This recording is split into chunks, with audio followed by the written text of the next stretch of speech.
दोस्तों, एक महिला अपने पति को कई दिनों से फोन लगा रही थी, लेकिन उसका फोन मिलता था तो बातचीत नहीं हो पाती थी। वो परेशान हो जाती है। आखिरकार एक दिन उसका फोन लग जाता है। जैसे ही घंटी जाती है, सामने से फोन उठ जाता है। जब फोन उठता है तो आवाज कुछ बदली थी। तभी उस महिला ने कहा, यह नंबर तो मेरे पति का है, आप कौन बात कर रहे हैं? उधर से कहा जाता है कि मैं गुजरात पुलिस इंस्पेक्टर बात कर रहा हूँ, मैं आखिरकार किससे बातचीत कर रहा हूँ? तब वो महिला अपने बारे में बताती है कि मैं इनकी पत्नी बात कर रही हूँ, मेरा नाम यह है और मैं फला जगह रहती हूँ। अपने बारे में पूरी जानकारी दी जाती है। अब उस इंस्पेक्टर ने उस महिला से बातचीत करना शुरू किया। दोनों की बातचीत का सिलसिला काफी देर तक चलता रहता है। आखिरकार जब महिला ने यह सब बातें सुनी तो वह बहुत चक्की रह जाती है, परेशान हो जाती है। तुरंत ही नजदीकी पुलिस स्टेशन जाती है और अपने ही पति के खिलाफ गंभीर धाराओं में मुकदमा दर्ज करा देती है। यह मुकदमा तो दर्ज हो जाता है। उसके बाद अगले दिन अखबार में जब खबर प्रकाशित होती है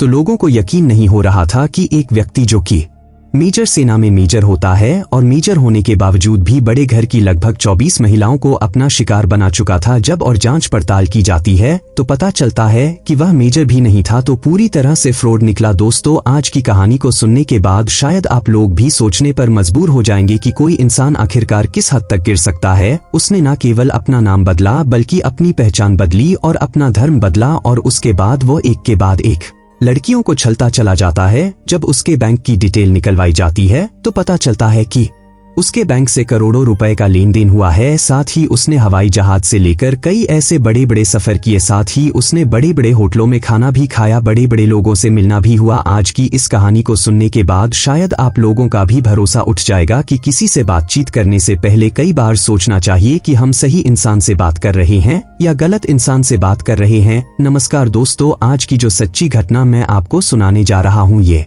सच्ची घटना शुरू होती है गुजरात प्रदेश के अहमदाबाद रेलवे स्टेशन से बात कर रहा हूँ। 31 अगस्त 2024 की एक व्यक्ति थोड़ा परेशान हाल था और वह परेशान हाल व्यक्ति थाने में जाता है। जाकर कहता है कि साहब, मैं वंदे भारत ट्रेन में सफर कर रहा था और मेरा बैग चोरी हो जाता है, उसको ढूंढवा दीजिए, उसमें कई जरूरी डॉक्यूमेंट हैं, वह मिलेंगे नहीं, इसलिए मेरी मदद कर दीजिए। जब उस व्यक्ति ने बार बार थानेदार से रिक्वेस्ट की तो आखिरकार थानेदार पसीज जाता है और वह FIR दर्ज कर लेता है। थानेदार ने जैसे ही FIR दर्ज की है उसके बाद एक टीम गठित कर दी जाती है और टीम से कहा जाता है कि जितनी जल्दी हो सके इनका बैग तलाशने की कोशिश करो। पुलिस के लिए आसान इसलिए भी था क्योंकि जिस ट्रेन में वह सफर कर रहा था उसी ट्रेन में CCTV कैमरे लगे हुए थे। आखिरकार पुलिस ने CCTV कैमरे को खंगालना शुरू किया और उस व्यक्ति के पास एक और व्यक्ति था जो बैठा हुआ था या उसके पास नजदीक आने की लगातार कोशिश कर रहा था। तो पता चलता है कि चोरी तो इसी व्यक्ति ने की है। अब बाकी और भी कैमरे खंगाले जाते हैं। यह पता करने की कोशिश की जाती है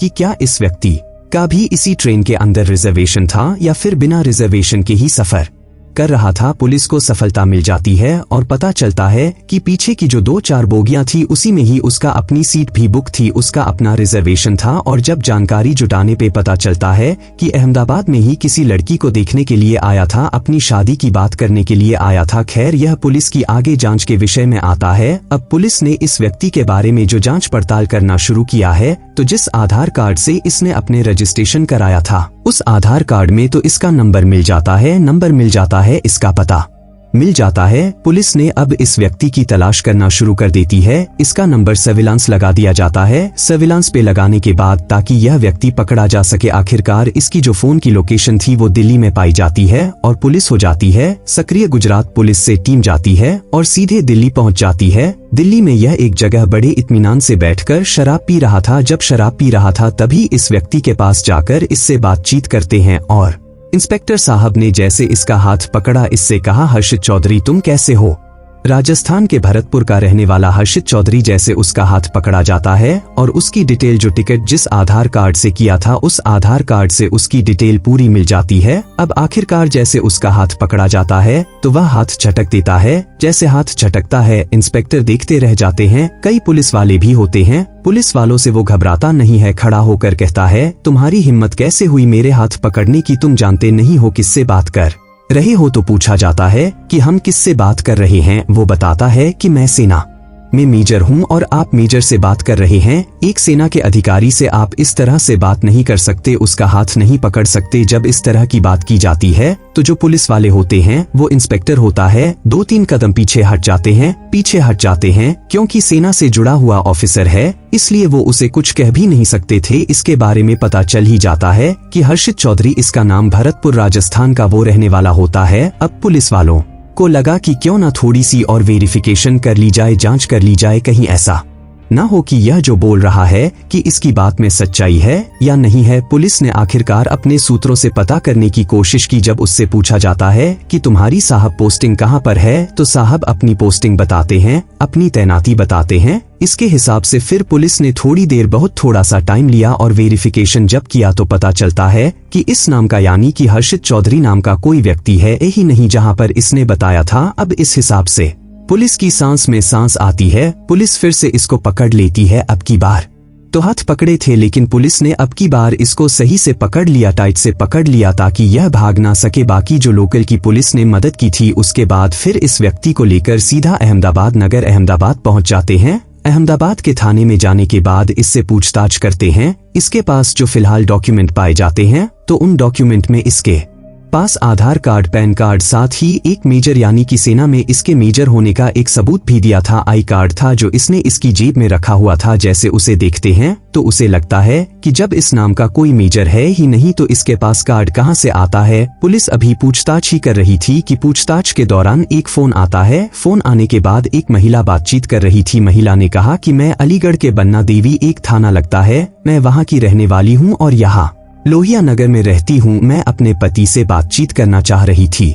कई महीनों से ये घर पर नहीं आए हैं और मैंने कोशिश की लेकिन बातचीत भी हो पा रही थी। तभी पुलिस वाले ने कुछ जानकारी जुटाने की कोशिश की। तुम कहां से हो, क्या नाम है तुम्हारा? नाम बताती है। वह कहती है कि मैं झारखंड की रहने वाली हूं, चाईबासा वहां पर एक जिला लगता है, वहीं पर वह रहती थी। और मेजर साहब से यानी कि हर्षित चौधरी से जो बातचीत हुई थी, वह बातचीत हमारी मैट्रिमोनियल साइट पर हुई थी। उसी से फिर शादी होती है और मार्च 2023 में ये शादी कर लेते हैं। वहीं रहते हैं क्योंकि ये नौकरी पर रहते हैं, इसलिए कम इनका आना जाना होता है। जब इस तरह की बातें इंस्पेक्टर ने सुनी तो इंस्पेक्टर को हंसी भी आने लगती है, क्योंकि इंस्पेक्टर साहब को कुछ ऐसे कागज मिले थे जिन कागजों को लेकर इंस्पेक्टर साहब खुद हैरत में थे। दरअसल इस व्यक्ति का असली नाम हर्षी चौधरी था ही नहीं, इस व्यक्ति का असली नाम होता है शहबाज और शहबाज रहने वाला होता है उत्तर प्रदेश का अलीगढ़ का। अब पुलिस उसे पकड़ के सीधा अलीगढ़ लेकर आती है। अलीगढ़ में सिविल लाइंस थाना है, वहां पर जमालपुर है। जमालपुर का यह रहने वाला होता है। इसके खुद के पिता जिनका नाम मुश्ताक खान होता है, जो कि सेना से रिटायर्ड हो चुके थे, और यह शहबाज, इसकी खुद की भी पोस्टिंग सेना में ही थी। साल 2015 में 8 राज रिफ दिल्ली यूनिट में इसकी पोस्टिंग हो जाती है। उसके बाद जम्मू कश्मीर जाता है, जम्मू कश्मीर से सिलीगुड़ी जाता है। सिपाही के पद पर तैनाती थी इसकी, लेकिन अनुशासनहीनता की चलते इसको सेना से बर्खास्त कर दिया जाता है जून 2023 में। लेकिन इसकी जो किस्से कहानियां थे वो बहुत ही चौंकाने वाले थे। 5 साल पहले तो इसकी शादी हो जाती है, बताया जाता है। साल 2019 में इसकी शादी हो जाती है, 2 बच्चे भी पैदा हो जाते हैं। लेकिन साहब ने अपना नाम पता यह सब फर्जी बनवाया। हर्षित चौधरी के नाम से आधार कार्ड, पैन कार्ड बनवाया और हर्षित चौधरी के नाम से ही उसने बैंक में अकाउंट भी खुलवा लिया। साथ ही उसने मैट्रिमोनियल साइट पर अपना एक अकाउंट क्रिएट किया और अकाउंट क्रिएट करने के बाद वहां पर जो भी कोई बातचीत करता था तो उससे बातचीत के दौरान अपने आप को यह मेजर ही बताया करता था। अब ये बड़े घर की लड़कियां हो या फिर ऐसी लड़कियां जो नौकरी पेशा होती हैं, उनसे ही नजदीकियां बढ़ाया करता था। जब पुलिस ने इसके मोबाइल नंबर को खंगालना शुरू किया तो 24 से ज्यादा महिलाओं के लड़कियों के फोटोग्राफ इसके पास पाए जाते हैं और पूछताछ में इसने स्वीकार किया कि इतनी महिलाओं से इसके संबंध भी हैं, यानी कि जानकारी भी जुटा ली जाती है। लेकिन एक लड़की झारखंड की होती है, वो इसके घर तक पहुंच जाती है और शादी हो जाती है। बन्ना देवी थाना क्षेत्र के पास एक मंदिर होता है, वहां पर शादी कर लेते हैं और यह कहता है कि मैं वैसे थोड़ा विभाग के कार्य से थोड़ा दूर रहता हूँ, अलग रहता हूँ, तो तुम्हें यही रहना पड़ेगा। बीच बीच में मैं आता था अपनी पत्नी के पास। इसकी पत्नी को भी जानकारी नहीं थी, जो दूसरी पत्नी होती है, कि इसने हर्षित चौधरी अपना नाम रखा हुआ है। और यह जानकारी इसको पहली जो पत्नी होती है साल 2019 में जिससे शादी होती है, उसको भी नहीं पता था कि ये हर्षित चौधरी नाम से इस तरह से रहता है। अब इसका काम था उन अमीर घरों की महिलाओं से पैसे ऐंठना। पैसे ऐंठने के बाद अब हवाई यात्राएं करता है, ट्रेनों में सफर करता है, अच्छे होटलों में खाता है, अच्छे कपड़े पहनता है। इस तरह से इनका लूट खसोट करना इस तरह का इसका मकसद बन जाता है। अखबारों में जब इस तरह की खबर प्रकाशित होती है, लोगों को यकीन नहीं हो रहा था, खासकर यकीन नहीं हुआ इसकी दूसरी पत्नी को जिससे ये शादी कर लेता है। मंदिर में जाकर उस महिला ने जाकर थाने में सीधा सीधा आरोप लगाया कि इस व्यक्ति के बारे में मुझे जानकारी ही नहीं थी कि यह शहबाज है। इसने मुझसे हर्षित बन के बात की थी, मैट्रिमोनियल साइट पर ये मुलाकात की थी, हम दोनों की शादी हो जाती है। लेकिन जब शादी के बाद इसके व्यवहार में मेरी प्रति परिवर्तन हो जाता है और यह जब शारीरिक संबंध बनाया करता था तो जबरदस्ती किया करता था, एक तरह से कह सकते हैं बलात्कार किया करता था। अब प्राकृतिक यौन संबंध बनाया करता था और धर्म को भी गाली दिया करता था। जब इस तरह की बातें जब उसने थाने में जाकर FIR दर्ज कराई है, मीडिया वालों ने इस मामले में जब रिपोर्टिंग करना शुरू किया है, तो पता चलता है कि इस व्यक्ति ने मुस्लिम होने के बावजूद अपना नाम गलत रखने के साथ साथ इसने 24 से ज्यादा सभी एक ही धर्म की महिलाएं बताई जाती हैं। 24 की 24 उसमें शायद कोई मुस्लिम महिला नहीं थी, मुस्लिम महिला से सिर्फ शादी वादी की।